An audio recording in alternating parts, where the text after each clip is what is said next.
kita sudah tahu bahwa penyetaraan persamaan reaksi redoks itu ada dua cara, yaitu dengan cara Bilox dan dengan cara setengah reaksi atau cara ion elektron. Lalu untuk soal yang seperti ini, mana yang lebih mudah? Yang lebih mudah yaitu menggunakan cara setengah reaksi. Mengapa? Apabila kita menemukan persamaan reaksi dan senyawanya berbentuk ion, maka lebih mudah mengerjakannya menggunakan cara ion elektron atau dengan cara setengah reaksi. Dan cara setengah reaksi ada dua, dalam suasana asam atau dalam suasana basa. Ini kita lihat lagi ke soalnya. Apakah pada reaktannya terdapat hidrogen atau terdapat OH? Apabila di reaktannya terdapat hidrogen, maka kita mengerjakannya dalam suasana asam. Dan apabila di reaktannya ada hidrogen, maka kita mengerjakannya dalam suasana asam, atau bisa juga di reaktannya ada asam, ya. Jadi mengerjakan atau penyetaraannya dalam suasana asam. Dan apabila di reaktannya ada basa, berarti mengerjakannya dalam suasana basa. Ini akan lebih mudah. Ingat, pada cara ion elektron juga kita tetap harus menuliskan atau mencari Biloxnya untuk mencari tahu manakah unsur-unsur yang mengalami reduksi dan unsur-unsur yang mengalami oksidasi. Unsur-unsur yang mengalami reduksi adalah yang mengalami penurunan Bilox, dan unsur-unsur yang mengalami oksidasi adalah yang mengalami kenaikan Bilox. Kita sudah menemukannya, yaitu yang mengalami reduksi adalah unsur Cl pada senyawa ClO-, sedangkan unsur yang mengalami oksidasi adalah Bi2O3 unsur Bi atau bismut pada senyawa Bi2O3. Kemudian kita pisahkan yang mengalami reduksi, unsur yang mengalami reduksi dan unsur yang mengalami oksidasi. Lalu oksigennya juga harus kita ikuti. Kenapa? Karena pada peraturan penyetaraan menggunakan ion elektron ini oksigennya akan sangat mempengaruhi. Jadi oksigen kita ikutkan saja seperti ini. Oke, sudah. Lalu selanjutnya kita gunakan step-step yang sudah ada dari cara penyetaraan ion elektron atau cara setengah reaksi. Senyawa Cl2 kita taruh di bagian kiri, sedangkan Cl- kita tulis di sebelah kanan. Jadi ClO2- menjadi Cl-. Lalu karena suasananya adalah suasana basa, tahu dari mana? Lihat lagi ke soalnya. Di soalnya ada senyawa hidroksida atau senyawa OH-. Berarti senyawa penyetaraan ini dalam suasana basa. Lalu setelah kita tuliskan ClO- menjadi Cl-, kita tambahkan H2O di bagian yang paling banyak oksigennya, yaitu di sebelah kiri. Kemudian di seberangnya kita tambahkan OH-. Setelah ditambahkan H2O dan juga OH-, selanjutnya kita setarakan. Jadi cara penyetaraannya kita lihat selisih oksigennya di sebelah kiri dan di sebelah kanan. Di sebelah kiri oksigennya ada 2, satu dari senyawa ClO- dan satu lagi di senyawa hidroksida atau di senyawa OH, dan di sebelah kanan ada di OH-. Berarti selisihnya adalah 1 karena di sebelah kiri ada 2 dan di sebelah kanan ada 1. Selisihnya 1, maka 1 ini merupakan kita tulis menjadi koefisien H2O-nya. Setelah itu kita tulis 1 di H2O, kita setarakan hidrogennya.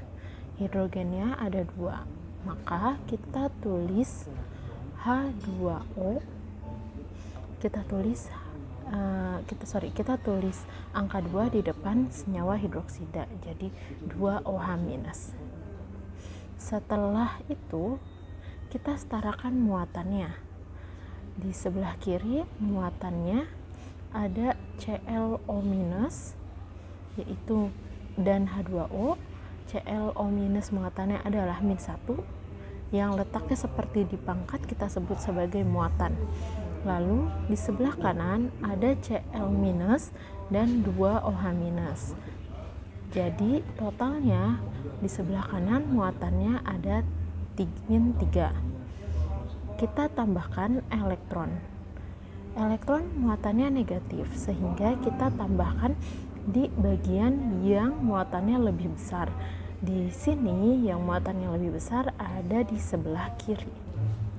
Jadi kita tambahkan sebanyak 2 elektron di sebelah kiri, sehingga hasilnya akan sama atau muatannya akan sama baik di sebelah kiri dan juga di sebelah kanan.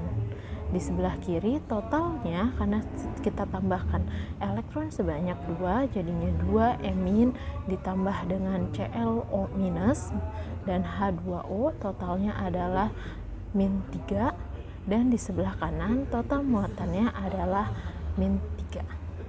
Yang mengalami oksidasi yaitu bismut Bi, dari yang semula Bi2O3 menjadi BiO3. Karena terjadi perbedaan jumlah baik yang sebelah kiri maupun yang sebelah kanan, karena di sebelah kiri Bi-nya ada 2 dan di sebelah kanan Bi-nya ada 1, maka kita setarakan terlebih dahulu. Jadi Bi kita setarakan dan kita taruh angka 2 di sebelah kanan.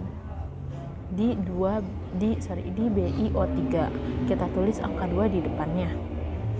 Setelah itu, setelah setara, lihat selisih oksigennya. Mana yang paling banyak oksigen? Apakah di sebelah kiri atau di sebelah kanan? Di sebelah kiri oksigennya ada 3, sedangkan di sebelah kanan oksigennya ada 6. Ingat, kita menggunakan cara setengah reaksi dengan suasana basa. Berarti ditambahkan H2O di bagian yang paling banyak oksigen. Berarti kita tambahkan H2O di sebelah kanan. Setelah ditambahkan H2O di sebelah kanan, lalu di seberangnya atau di sebelah kiri kita tambahkan OH-. Setelah itu kita hitung selisih masing-masing oksigen. Di sebelah kiri oksigennya ada 4, ya. Satu oksigen dari senyawa hidroksida atau OH- dan 3 oksigen dari senyawa Bi2O3. Lalu di sebelah kanan ada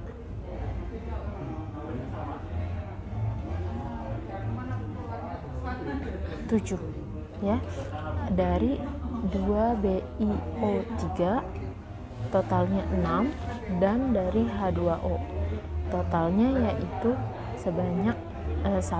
Maka di sebelah kanan ada 7 dan di sebelah kiri ada 4. Selisihnya adalah 3. Kemudian 3 ini kita taruh menjadi koefisien dari H2O. Jadi 3H2O.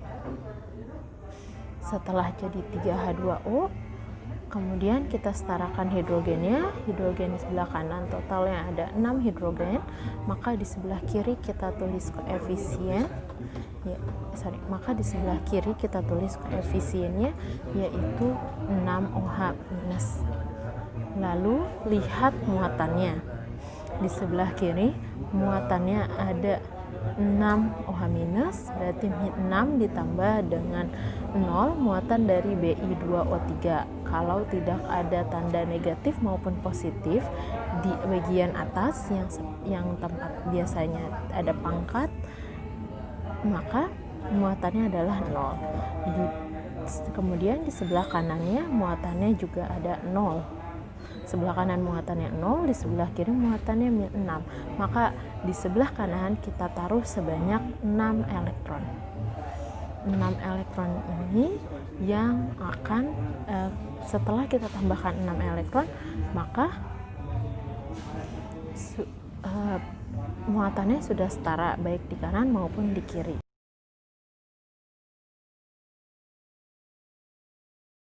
Selanjutnya, kita turunkan semuanya seperti ini. Senyawa-senyawa atau unsur yang sama di sebelah kiri dan di sebelah kanan kita coret saja. Atau jika jumlahnya berbeda, bisa kita kurangkan. Di sini kita ada 6 elektron di sebelah kiri dan 6 elektron di sebelah kanan, sehingga bisa dicoret ya, karena dikurang 6 kurang 6 hasilnya 0, maka kita bisa coret saja. Lalu habis itu di sebelah kiri ada 3H2O, di sebelah kanan juga ada 3H2O, maka bisa dicoret. Lalu ada di sebelah kiri 6OH- dan di sebelah kanan juga ada 6OH- dan bisa dicoret. Setelah dicoret, kita turunkan lagi hasilnya menjadi 3ClO- tambah Bi2O3 menjadi 3Cl- tambah 2BiO3. Sekarang bagaimana jika soalnya seperti ini? Soal dengan persamaan reaksi redoks seperti ini lebih mudah jika kita mengerjakannya menggunakan cara Bilox. Mengapa? Karena tidak ada ion-ion. Jadi muatannya 0 semua atau merupakan molekul dengan muatan 0. Jadi lebih mudah untuk mengerjakan dengan cara Bilox. Oke, sekarang kita coba mencari bilangan oksidasinya bersama-sama. Dimulai dari K2Cr2O7. Bilangan oksidasi yang pertama kita cari adalah bilangan oksidasi dari oksigennya terlebih dahulu. Oksigen memiliki bilangan oksidasi -2, dan oksigen merupakan prioritas dari pencarian bilangan oksidasi. Karena oksigen berada di golongan 6A, maka Biloxnya sama dengan -2. Golongan 6A agar stabil meminta 2 elektron. Karena meminta 2 elektron, maka Biloxnya juga mengikuti menjadi -2. Lalu selanjutnya adalah ada K dan Cr2. Mana yang didahulukan? Yang didahulukan adalah unsur K. Mengapa? Karena unsur K merupakan unsur golongan A. Untuk unsur golongan A yang perlu kita untuk unsur golongan A diprioritaskan K golongan A, sedangkan Cr golongan B, maka kita prioritaskan yang K-nya dulu. K terletak di golongan 1A, sehingga bilangan oksidasinya adalah +1. Untuk Cr, karena Cr adalah golongan B, maka bilangan oksidasinya mengikuti, biar hasilnya menjadi 0.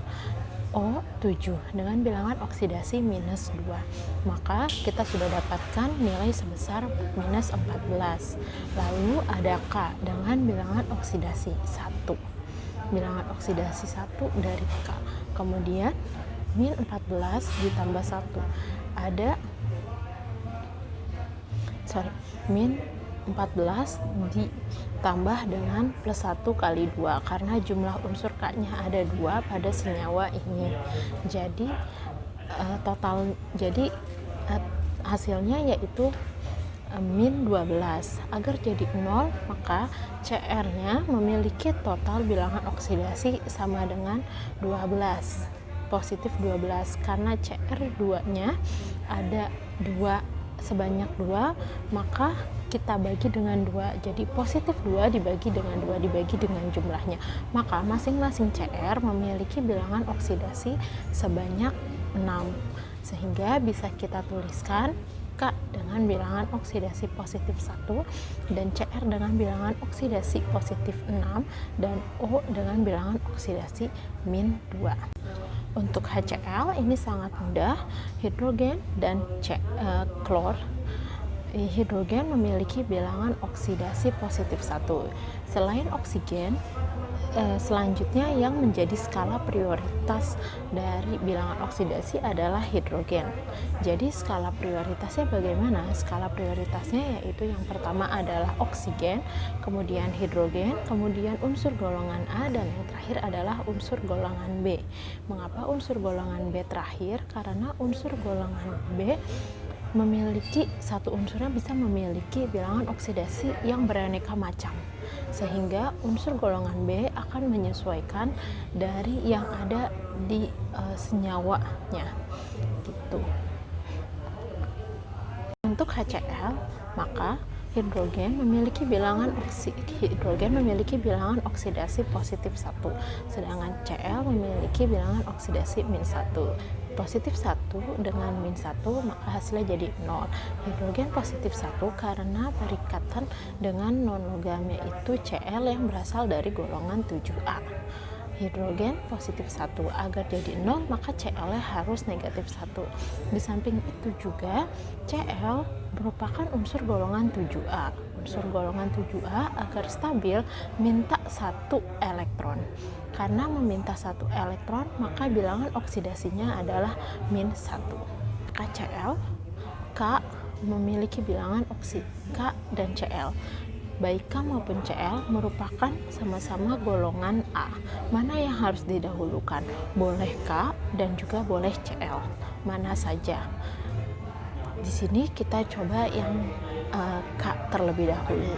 K golongan 1A, maka positif 1, karena biar stabil golongan 1A memberikan 1 elektronnya, maka bilangan oksidasinya menjadi positif 1.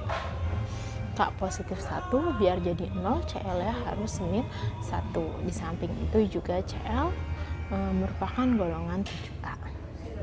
Lalu selanjutnya ada CrCl3. Mana yang merupakan prioritas? Betul, yang merupakan prioritas adalah Cl-nya, karena Cl berada di golongan 7A, sedangkan Cr berada di golongan B. Maka yang kita prioritaskan adalah Cl. Cl berada di golongan 7A, memiliki bilangan oksidasi -1. -1 dikali dengan jumlah Cl, yaitu 3.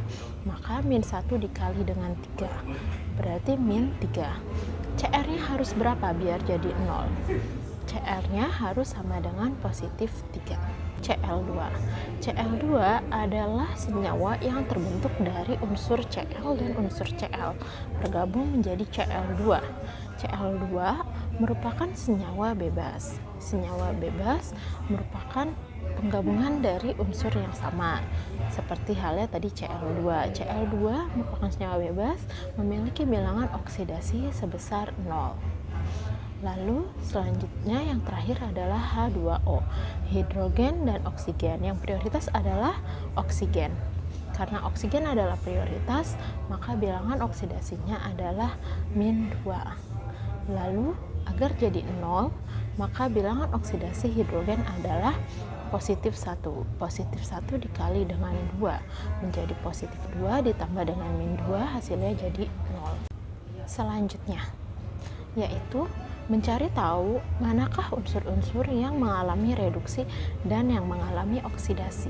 Unsur-unsur yang mengalami reduksi yaitu unsur yang mengalami penurunan bilangan oksidasi. Kita menemukan mana dari unsur-unsur ini yang mengalami reduksi dan yang mengalami oksidasi, seperti misalnya di sini ada Cr2 yang semula memiliki bilangan oksidasi sebesar positif 6 menjadi positif 3, artinya Cr telah mengalami reduksi. Lalu selanjutnya yaitu Cl yang berasal dari senyawa HCl. Cl-nya mengalami oksidasi yang semula memiliki bilangan oksidasi sebesar negatif 1 menjadi 0, maka Cl mengalami oksidasi. Nah, kemudian kita kasih line, kita kasih jalur manakah senyawa yang mengalami oksidasi dan senyawa yang mengalami reduksi. Setelah itu kita setarakan dulu unsur-unsur yang mengalami oksidasi dan yang mengalami reduksi. Unsur-unsur yang mengalami pertama kita coba dari yang unsur mengalami reduksi terlebih dahulu, yang dari K2Cr2O7 menjadi CrCl3. Di sebelah kiri Cl-nya ada 2, maka Cr yang di sebelah kanan kita kasih koefisien sehingga koefisiennya menjadi 2. Jadi kita kasih koefisien 2 agar menyetarakan terlebih dahulu unsur-unsur yang mengalami reduksi dan yang mengalami oksidasi. Selanjutnya kita setarakan unsur yang mengalami oksidasi, yaitu Cl. Unsur yang mengalami oksidasi yaitu Cl di sini yang semula adalah jumlahnya 1 di sebelah kiri dari HCl menjadi Cl2. Maka di sebelah kanan ada 2 Cl. Jadi kita kasih koefisien di depan HCl yaitu sebanyak 2 agar Cl-nya jadi setara. Setelah penyetaraan unsur-unsur yang mengalami reduksi dan yang mengalami oksidasi, selanjutnya kita lihat berapakah jumlah kenaikan dan penurunan bilangan oksidasi. Pertama dari yang mengalami reduksi dulu. Yang mengalami reduksi di sini CR-nya ada plus 6 dikali dengan 2. Berarti positif 12 menjadi positif 6. Karena CR-nya ada 2 koefisiennya, jadi positif 3 kali dengan koefisiennya 2 yaitu 6. Berarti CR mengalami penurunan bilangan oksidasi sebanyak 6. Lalu untuk Cl yang memiliki bilangan oksidasi negatif 1 dikali dengan jumlahnya dikali dengan koefisiennya yaitu 2, berarti menjadi minus 2. Awalnya minus 2 menjadi 0, berarti kenaikannya yaitu sebanyak 2. Selanjutnya kita cari KPK dari 6 dan 2. Dari 6 dan 2 kita cari KPK-nya yaitu 6. Maka 6 dikali dengan 1 agar jadi 6, kemudian 2 dikali dengan 3 agar menjadi 6. Setelah itu angka-angka pengali kita jadikan koefisien. Maka 1K2Cr2O7 dan 2 dikali 1 karena semula di Cl3 nya ada koefisien 2 dan dikali lagi dengan angka pengali, maka 2 kali 1 jadi tetap 2 Cr3. Untuk yang di HCl kita kasih angka 3 untuk koefisiennya, berarti 3 HCl yang semulanya dari HCl yang semulanya memiliki koefisien 2 dikalikan dengan angka pengali yaitu 3, maka jadinya koefisiennya sekarang HCl yaitu sebanyak 6, berarti 6 HCl, dan di sebelah kanannya menjadi 3 Cl2 karena penambahan koefisien harus yang satu garis saja. Setelah itu baru kita setarakan manual semua unsur-unsur yang ada di persamaan reaksi. Mulai dari K2, sebelah kiri K-nya ada 2, maka di sebelah kanan juga kita kasih koefisien di KCl, jadi 2 KCl. Lalu selanjutnya CR2 di sebelah kanan dikasih koefisien 2 CrCl3. Sudah ada koefisiennya ya. Lalu hidrogen dan oksigen terakhir dalam penyetaraan reaksi kimia, kita langsung ke Cl. Cl memiliki bilangan Cl-nya memiliki koefisien sebanyak 6. Di sebelah kanan Cl-nya ada sebanyak, di sebelah kanan Cl-nya ada 14. Di sini bisa kita coret koefisien yang semula 6 menjadi 14. Hal ini diperbolehkan karena tujuan kita yaitu untuk menyetarakan persamaan reaksi dengan cara Bilox. Oke, sekarang 6 sudah dicoret, diganti dengan koefisien pada HCl yaitu sebanyak 14. Tadi hidrogen sama oksigen kita skip ya. Nah, sekarang hidrogen dulu, oksigen terakhir. Kenapa? Karena biasanya jumlah oksigen ini paling banyak. Jadi kita coba menggunakan hidrogen dulu. Kita hitung hidrogennya berapa. Hidrogen di sebelah kiri ada 14. Maka di sebelah kanan pada H2O kita kasih koefisien sebanyak 7. 7 kali 2 sama dengan 14. Jumlah hidrogennya sudah sama. Sekarang kita cek oksigen. Di sebelah kiri oksigennya ada 7 dan di sebelah kanan oksigennya ada 7.